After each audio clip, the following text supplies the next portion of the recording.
Namaste Saraswati Devi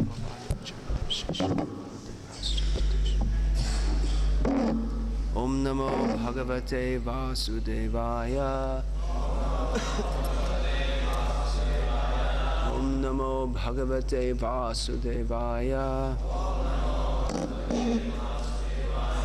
Om Namo Bhagavate Vasudevaya.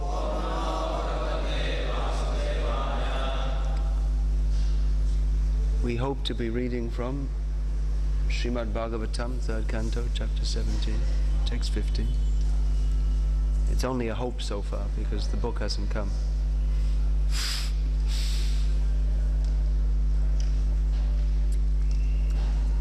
Bhagavatam, Canto 3, Chapter 17, Text 15. Marking these and many other omens of evil times, everyone but the 4 sage sons of Brahma, who were aware of the fall of Jai and Vijay and of their birth as Diti's sons, was seized with fear. They did not know the secrets of these portents and thought that the dissolution of the universe was at hand. Srila Prabhupada's purport. According to Bhagavad Gita, 7th chapter, the laws of nature are so stringent that it is impossible for the living entity to surpass their enforcement. It is also explained that only those who are fully surrendered to Krishna in Krishna consciousness can be saved. We can learn from the description of the Srimad Bhagavatam that it is because of the birth of 2 great demons that there were so many natural disturbances. It is to be indirectly understood, as previously described, that when there are constant disturbances on the earth, that is an omen that some demoniac people have been born, or that the demoniac population has increased. In former days, there were only 2 demons, those born of Diti, yet there were so many disturbances. At the present day, especially in this age of Kali, these disturbances are always visible, which indicates that the demoniac population has certainly increased. To check the increase of demoniac population, the Vedic civilization enacted so many rules and regulations of social life, the most important of which is the Garbhadhan process for begetting good children. In Bhagavad Gita, Arjuna informed Krishna that if there is unwanted population, Varna Sankara, the entire world will appear to be hell. People are very anxious for peace in the world,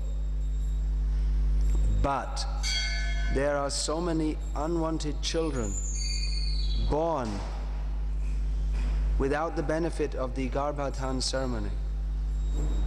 Just like the demons born from Diti. Diti was so lusty that she forced her husband to copulate at a time which was inauspicious. And therefore the demons were born to create disturbances. In having sex life to beget children, one should observe the process for begetting nice children. If each and every householder in every family observes the Vedic system, then there are nice children, not demons, and automatically there is peace in the world. If we do not follow regulations in life for social tranquility, we cannot expect peace. Rather, we will have to undergo the stringent reactions of natural laws.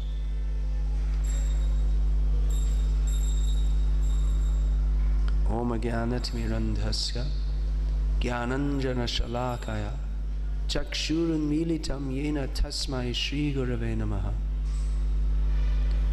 Vandeham Shri Guru Shiyataf Parakamalam Shri Guru Navaishnavamscha Shri Rupam Sagrajatam Sahagana Raghunatam Vitam Tam Sajivam Sadvaitam Savadhutam Parijana Sahitam Krishna Chaitanya Devam Shri Radha Krishna Padan Sahagana Lalita Shri Vishakhan Vitamscha Hare Krishna, Krishna Krishna, Hare Hare, Hare Rama, Rama Rama Hari Hari.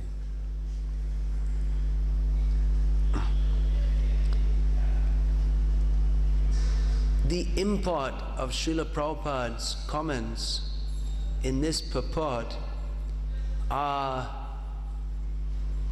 to use a cliched word, staggering.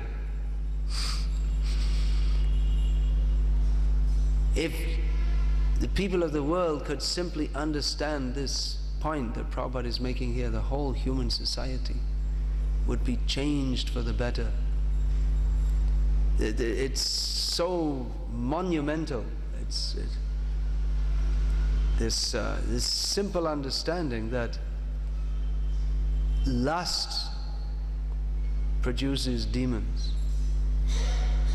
and therefore Garbhadhan samskar is required to produce good children. And Prabhupada mentions that there are people are very anxious for peace in the world, and therefore they bring out marches and they write protests against war. A major issue in the American election was, what should America's position be in Iraq? Do we go on fighting for peace, or we pull out for peace? It's like immediate peace, or if we pull out of Iraq, and then that may immediately bring peace, but then later on it may cause more disturbances. That's the logic that they proposed. But of course they don't know the science of karma, as Prabhupada twice uses the adjective in this purport, stringent, to refer to the laws of nature. That book has been made, The Laws of Nature. What's the subtitle? An Inexorable Justice. Is that the term they use? Infallible. Yeah, it's infallible, and it's also inexorable. That's another word you probably don't know. Inexorable means you can't escape from it. Inevitable. It's beyond our control. So, like this, should we vote for? Should the Americans maybe think, should we increase the military effort in Iraq, or decrease it, or withdraw it? Or we can have peace marches, or marching with a candle, releasing doves. These are symbolic for peace. That first of all you have to capture some doves, and then you release them, and it's a symbol of peace. But all these efforts are useless, we can understand from this purport. As Srila Prabhupada said, he came to America during the Vietnam War. And Prabhupada said that this is inevitable because you are slaughtering animals in the slaughterhouses. Therefore, your children will be taken away and slaughtered. It is unavoidable by the infallible laws of nature, stringent laws of nature. Stringent means you cannot avoid them. So it's such a hypocritical society. On the one side, they promote lust by having pornographic movies and pornographic magazines, and even the ordinary newspaper is almost like a pornographic magazine nowadays. It's you want to see the news, and then you just open and there's some advertisement or whatever, and it's with a photograph which is specifically made to incite lust. And the fashion is such, it's promoted the fashion that women should walk around in clothes which leaves nothing to the imagination as to the shape of their body, because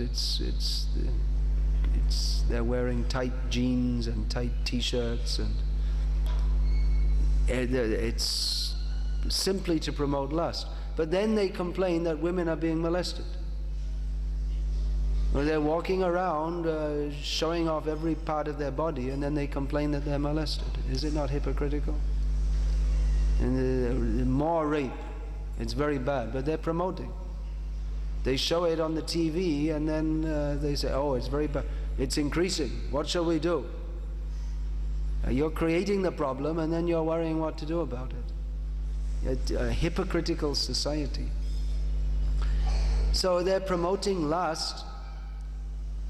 From this purport, we can understand that even sex life within marriage is illicit sex if it's not done with the Garbhadhan sanskar. Just like we have here the story of Hiranyaksha, Hiranyakashipu, how they were born. From Kashyap, who is a great personality, and Diti, she's also not an ordinary woman, she's also daughter of a great sage. But because they conceived in lust without following the rules and regulations required, therefore they broke the law. They transgressed the law of nature, which is meant for producing good children. And the result was they produced bad children. Children born of lust.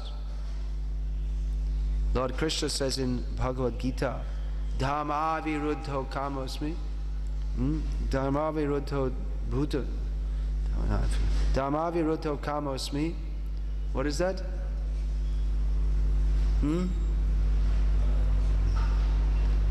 Bharatar Shabha. No, there's another word too.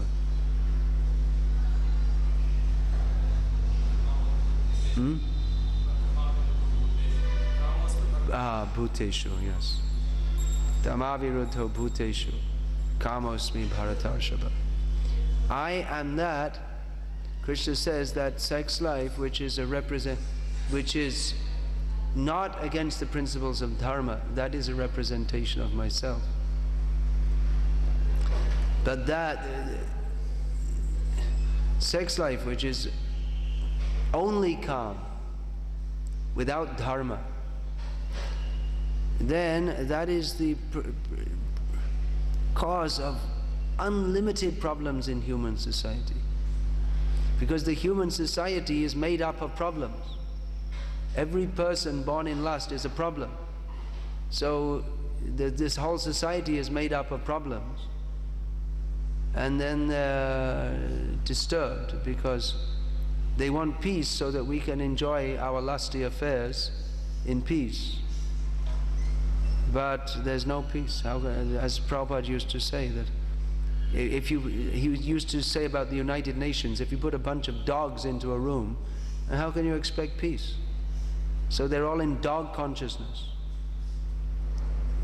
Just like if you go past a house where they keep some dog, the dog will bark because he thinks, this is my property, don't come here.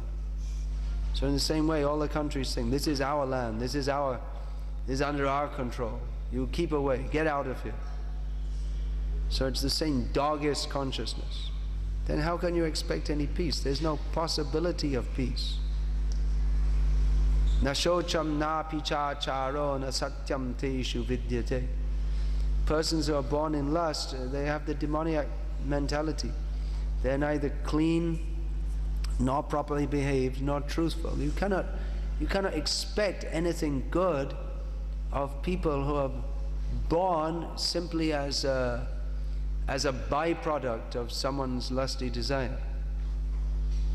Vedic civilization means begetting of children was, you can understand from this purport, very serious. That they would, first of all, they would choose the right time. Sex life was for procreation, not for recreation. They would choose the time when the child is going to be begotten. It would be in the right time of the month within the woman's menstrual cycle, then they would have to consult astrologically what is a proper time for begetting. Then taking blessings from the seniors, elderly members of the family, guru, all this. And according to the directions of Shastra. Shastra, it's a very important thing. The Shastra also gives rules and regulations how to have sex life in such a way that good children will be produced. But no one knows anything about this nowadays. No one's interested to know. And therefore, children are produced in the same way that cats and dogs produce their children. Simply out of lust. Then what can we expect in human society? We can only expect chaos. As we are practically seeing now all over the world, that lust is being promoted more and more, and all totally wrong ideas about how to social organization. Nati vidu swarthagating hi Vishnum. They do not know that the only proper goal of life is Vishnu. And therefore they invent so many ideas based on the supposition that human life is meant for sense gratification. Now many of the things Prabhupada said, they are not at all acceptable in modern society. And in modern society, if you say these things, it will not be appreciated. For instance, that women in general should have a subordinate social role to that of men is not appreciated. Why? Men are simply exploiting women, exploitive culture. But as Prabhupada explained, the woman bears the child, therefore she has to be dependent on the man, because she has to look after the child. So she has to be, by the laws of nature, she's forced to be dependent. If she declares independence, then she's left in a difficult situation. Therefore the system that there should be husband and wife, and the husband should take responsibility and the wife should serve the husband and look after the children. That's not only the Vedic system, but it's the natural system for bringing up children and living in society. But nowadays they say women should have careers and education, and they shouldn't marry until they have an MSc or a PhD or something like this, and then they're all they should be free to mix up boyfriends and girlfriends, which means it keeps the abortion clinics busy. And it simply promotes a totally sinful society. If we say women should have careers, then it means they don't want to have children. They think, well, children are just a nuisance. Previously they used to think children, oh, it's very nice to have children. Now they think, oh, such a nuisance. Have an abortion. So actually this, traditionally everyone will think mother's love is so wonderful. But mothers don't want to have mother's love. They want to have boyfriend's love instead. Enjoy yourself. Enjoy yourself more. How can you enjoy if you're just a housewife? They look down. They'll scorn, oh, housewife. You're just useless. You can't do anything in the world. But what women have to do is the most important thing, is to bring up the children. But because they think children are just a nuisance, they don't think children are important. Send them off to pre-kindergarten, then kindergarten, then go to school. And so there's such wrong ideas. Prabhupada said that women, they should bear children as soon as they're able to, from the youngest age. Nowadays, according to law, that's called child rape in many countries. If a girl of 15 has a child, they call it rape. But the body is such, it's ready. It's ready for that. And instead, they wait till they're 25, 30, and they only want to have 1 or 2 children, whereas it's natural, the body is there, they'll have more children. So this bizarre society that you shouldn't marry till you're 25, it's very wrong to marry young. But then in the Western countries, we see, especially in the Western countries, it's quite normal that girls of 14, 15, they have children without getting married. So it's better they get married, isn't it? And then they get some money from the government. So the government is actually promoting prostitution. Prostitution means women are free to go here, there, everywhere, do whatever they like. Independent woman, Prabhupada said, means prostitute. If she's independent, that means she's allowed to go here, there, do whatever she likes. And then, but in a cultured society, the only woman who's independent is a prostitute. And if she goes here, there, does whatever she likes, then she'll end up like that. So many boyfriends. But they protest. Oh, we don't like this. We have to stay at home in the house. They won't agree. We have to go out and get a degree and show that we're as good as men. What is this nonsense? A man cannot be as good as a woman in the matter of bearing children. It's not possible.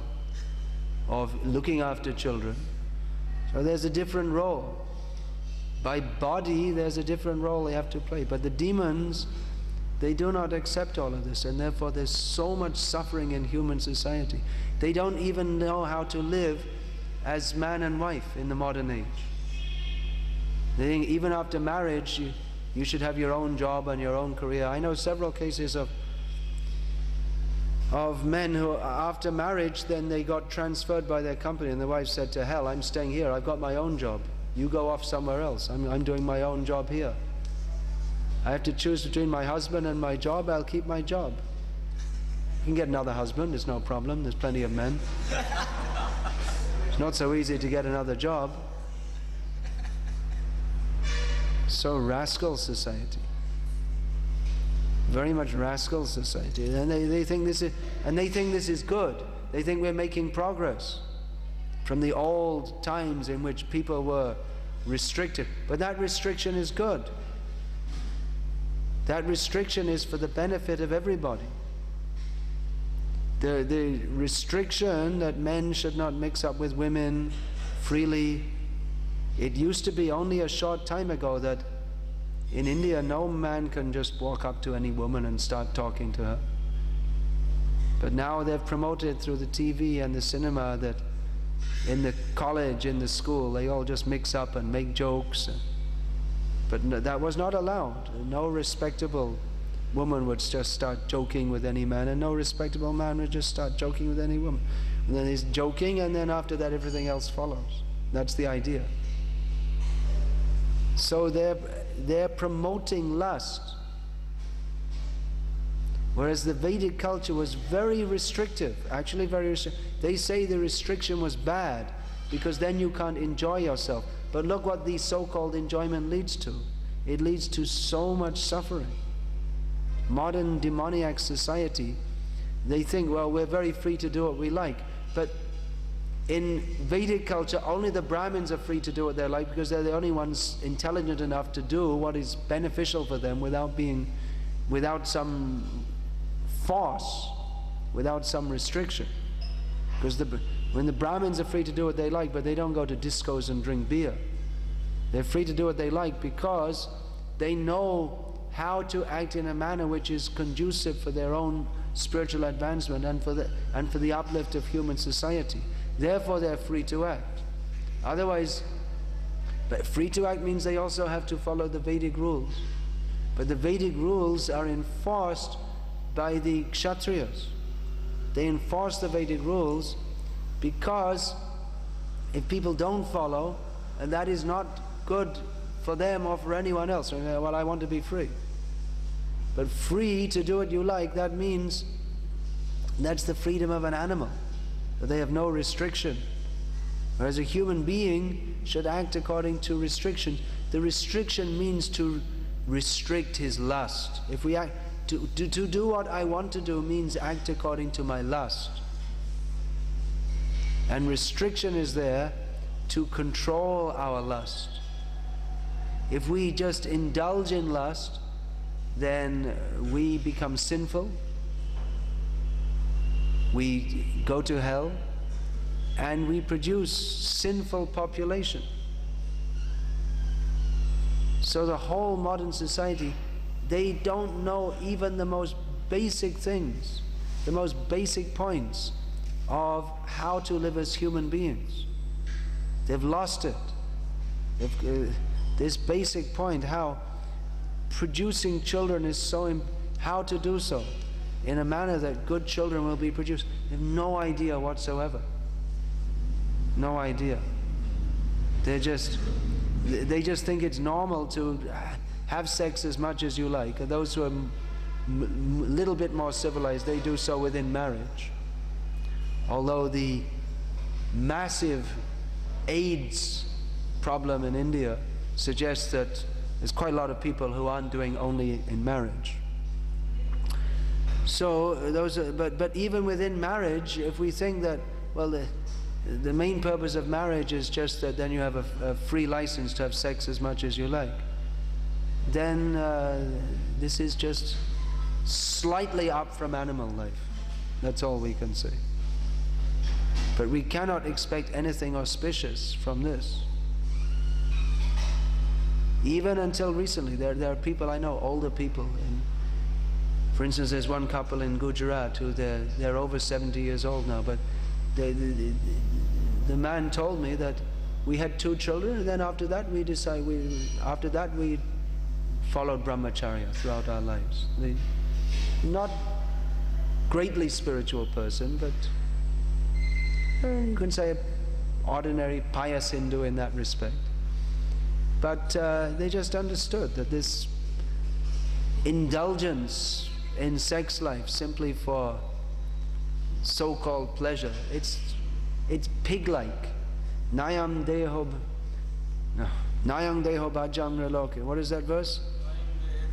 Nayam deho deha bhajang riloke kashtan kama narhate virbhujam ye tapo devyam putraka yena sattvam shudyat yasmat brahma sokyam tvanantam. Rishabdev, instructing his sons, the first thing he told them is, don't live like pigs, don't live like dogs, live like human beings. Human beings are not meant for animal-like indulgence in sex, but they are meant for tapasya. Not tapasya like Hiranyakashipu, meant for demoniac, meant for becoming a great demon, but tapo divyam, the tapasya by which one can become a great devotee. By tapasya one gets power, either the power to become a great demon. Actually that means that one is actually not powerful, because one is under the power of Maya. But the real power, the real thing to be had from tapasya is the power to come out of Maya. But the demons, they think, let us do tapasya and we shall become very powerful for a few seconds. Hiranyakashipu, powerful for a few seconds, means a few years, but then smashed by the Supreme Lord. So this is the demoniac society. They think we're so liberal, we're so progressive, we're so advanced. But they're actually simply increasing the demoniac propensities. Trividham narakasyedam dwaram nashanam atmanaha kamas krodhas tato lobhas tasmat etat trayam chyajet.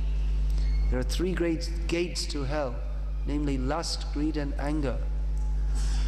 Knowing this, an intelligent person should give them up. They destroy any question of spiritual advancement.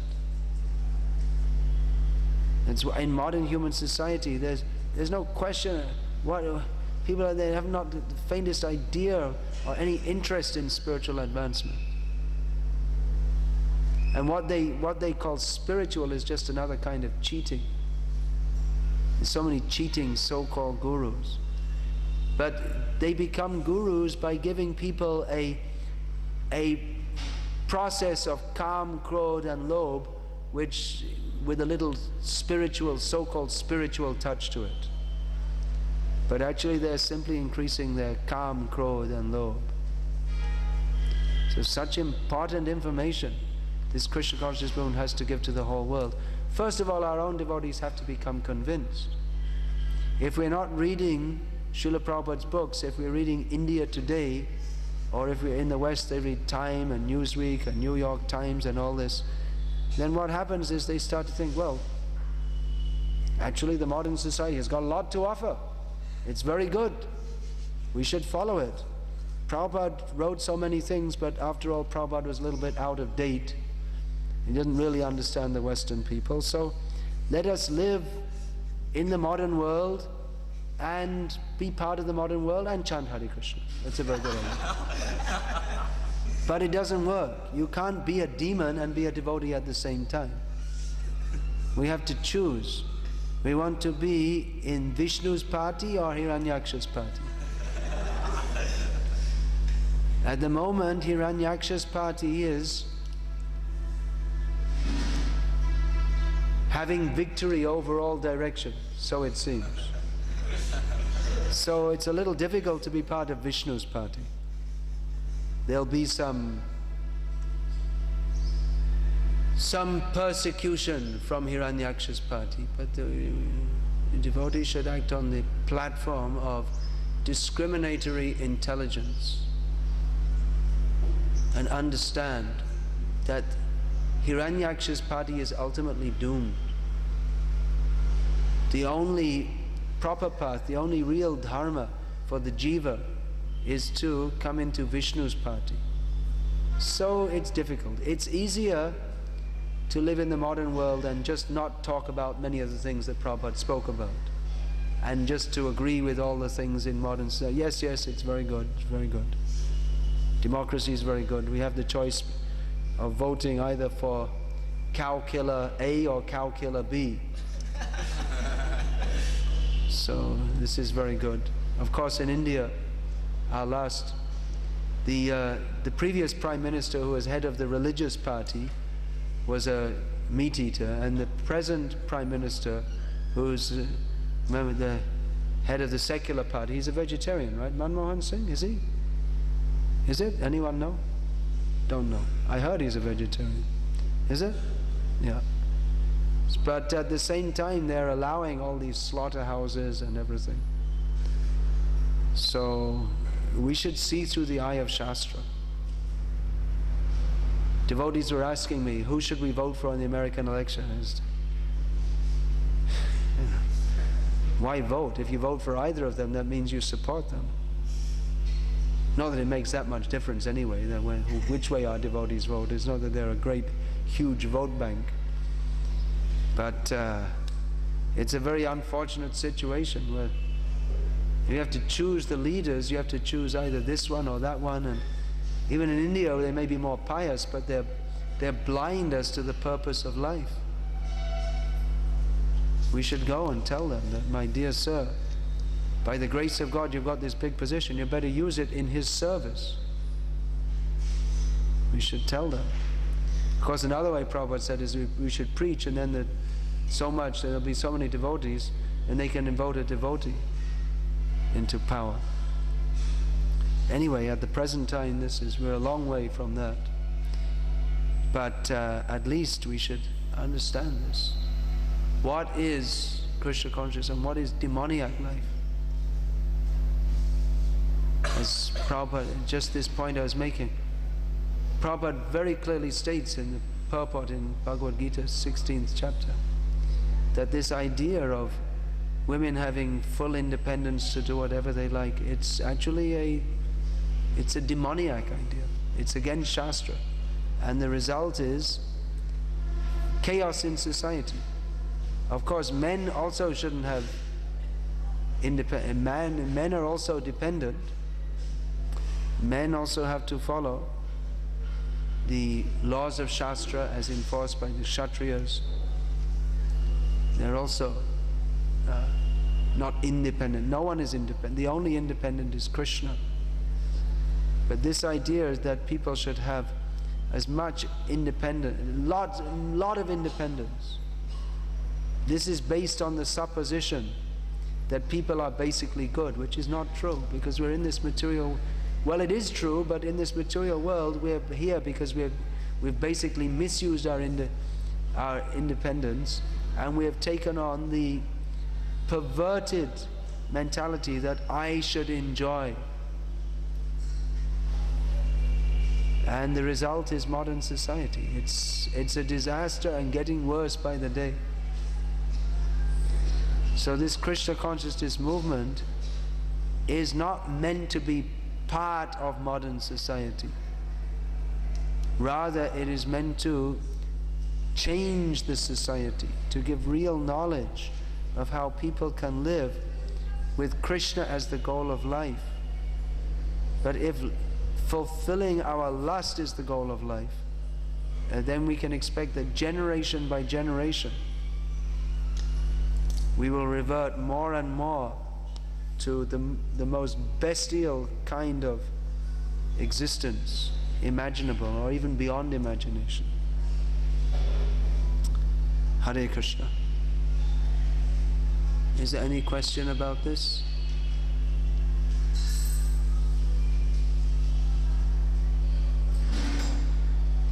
What's the answer? Distribute these books. Preach, tell people. Tell people. Don't just go and say, "Dear sir, give a donation, you will get Krishna's blessings." And tell them, speak to them. Philosophy of Bhagavad Gita. Don't cheat people by simply taking their money. Tell them. Tell them something that will be good for their own uplift.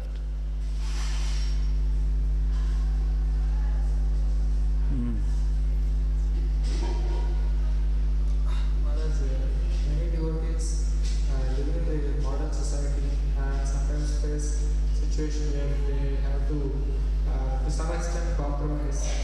Yeah, that is the defect. Therefore, Prabhupada wanted to establish these farm communities, so we don't have to compromise with the demons. We don't have to live according to their demoniac ideas. But this idea is practically forgotten. Not even forgotten. Those who are joining ISKCON, no one ever tells them about this. We just say, yes, live at home, get a job, live like a demon and chant Hare Krishna. Work 12 hours, 14 hours a day. And then how are you going to do sadhana? And you have to live you have to work for demons and live among people who are just, their interest in life is simply to make money and enjoy it. So it's very difficult for people to, maybe you can say karma mishra bhakti, something like that, but it's very difficult to develop pure devotional service. And then we encourage also, yes, you should have a good career and all that. Why good career? What is this nonsense? Wasting your time for trying to get ahead and get more and more money. But our goal of life is to be Krishna conscious. And then we say, yes, it's good for preaching, but we just say that, but actually it's just encouraging people's material desires, that's all.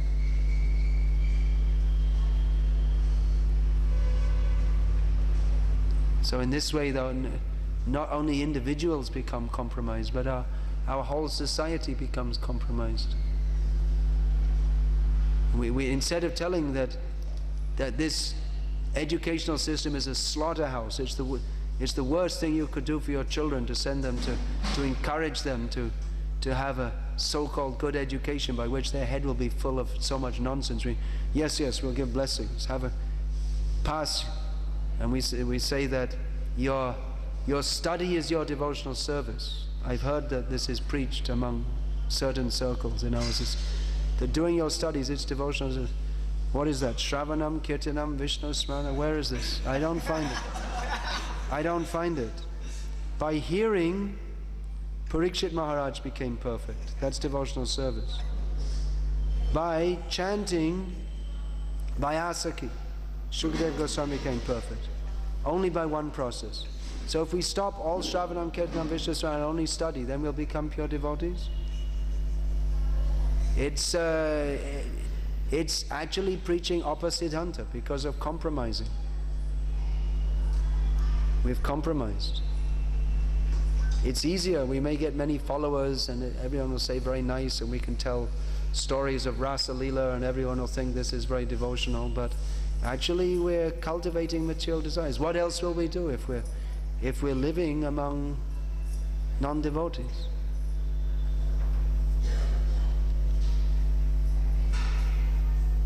I'm seeing, unless we have it's not impossible to be a devotee while living in the midst of this demoniac society, but very, very difficult not to compromise, actually. Therefore, we should make our own societies where devotees can live together. Or at least devotees should live close to a temple and come daily, hear the classes, do service, all these things. Otherwise we see so many householder devotees, they get up 6 o'clock, 6:30 in the morning, and then they rush off to the office. Then where is their sadhana? And where is the Krishna consciousness? And what is the meaning to it all?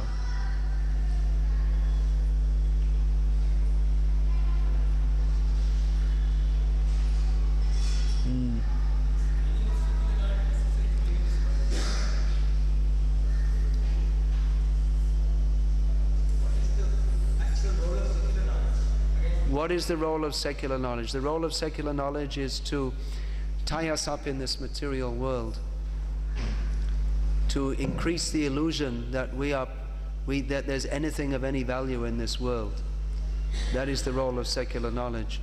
If secular knowledge is cultivated subsidiarily to spiritual knowledge, that if it's understood clearly that the meaning of life is to understand who we are servants of Krishna, and to come out of this material world, then along with that some knowledge of how to live in this world is required. But if we think that getting MSc, PhD, this is the goal of life, then we're in a big illusion, because it's not. The result of this way of thinking is that in your next life you become a dog or a cat or a pig or something like this. So it's a great illusion that you're becoming a big success by secular knowledge. You see people when they die, they put their picture on the newspaper. If they're a big success, they put their picture on the wall. Instead of putting their picture on the wall, they could put a picture of a big pig, because that's what he is now. That's the result of your secular knowledge, of not cultivating Krishna consciousness. Prabhupada was asked this. He was asked once on a live TV show that he was asked, according to you, what happens to someone if they don't take to Krishna consciousness? Prabhupada says they become a cat or a dog. That's the actual result. And not become cat or dog, they already are practically, but just at the moment there's a faint resemblance of a human being in the form of the present body that they have.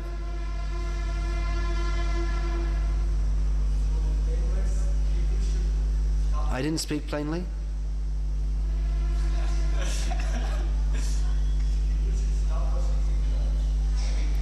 No, secular knowledge should be pursued only as a subsidiary to spiritual knowledge. If we think that so-called material advancement is the goal of life, then we are in a big illusion. So some knowledge is required how to live in this world. All right, but why we live in this world? We should live here for the purpose of getting out of it, of going to Krishna, of serving Krishna within this world. And yes, we are trapped in this horrible society. And yes, it may be difficult to come out of it very easily. But at the same time, we should be clear what the actual situation is. We should clearly understand that there's nothing auspicious in so-called career advancement or getting a so-called good job. If you get a so-called good job, you get some money, all right, but then you should use it in Krishna's service. Otherwise, if you get more money to not spend in Krishna's service, then you're making more offenses to Krishna.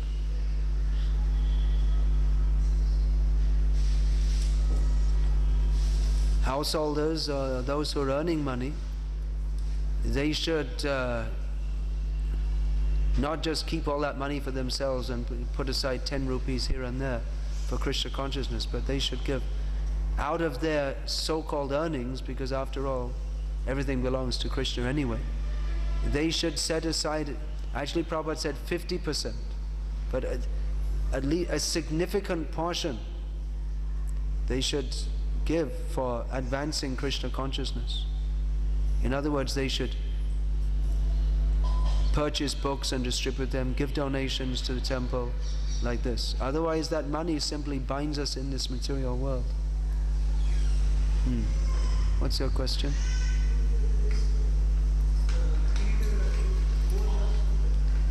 Greed, is greed more lust? Well, greed, yeah, lobe and calm are very similar, there's no doubt. But calm, in general terms, means material desire.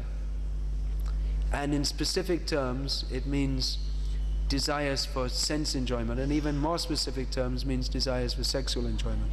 Whereas lobe means the desire to accumulate wealth and property and all this. So they're similar, but not exactly the same.